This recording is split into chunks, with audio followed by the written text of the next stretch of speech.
Carbide gun को लेकर JP hospital के civil surgeon doctor Sanjay Jain का बयान। राजधानी भोपाल में जेपी हॉस्पिटल के सिविल सर्जन संजय जैन ने मीडिया से बात करते हुए कहा कि हाल ही में कार्बाइड गन यानी कैल्शियम कार्बाइड आधारित देसी विस्फोटक उपकरणों के कारण कई लोगों की आंखों को नुकसान पहुंचा है।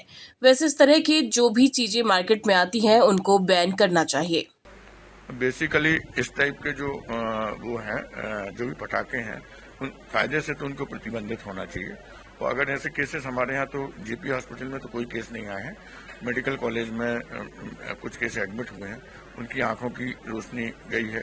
बेसिकली ये कॉर्निया एंड कंजक्टिवल इंजरी करती है। कई बार अगर वो है तो डीप है कि आंख में बीटीएस हेमरेज वगैरह भी हो सकता है। लेकिन ऐसे इसके लिए जरूरी है कि पहली चीज है कि इस टाइप के फटाखे फोड़े ही नहीं जाए, और दूसरी चीज है जो पेशेंट आ रहे हैं जिस टाइप की इंजरी हुई होगी तो उस हिसाब से मेडिकल कॉलेज के जो विशेषज्ञ हैं आंख वाले उन्होंने उनका इलाज किया होगा।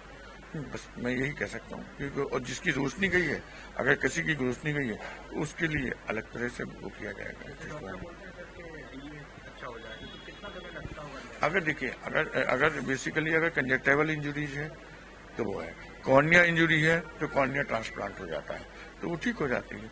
लेकिन अगर इंटरनल कोई डैमेज है तो उसके लिए तो अभी समय कितना लगेगा जब तक देख के, क्योंकि रेटिनो सर्जन अगर रेटिना वाली अगर इंजरी है, सपोज किसी को वो किसी भी चीज से हो सकती है, कोई जरूरी नहीं कि कार्बाइड से हो, तो उस स्थिति में तो वो डॉक्टर जो वहाँ के विशेषज्ञ हैं रेटिना विशेषज्ञ वही बता सकते हैं। Thank you sir.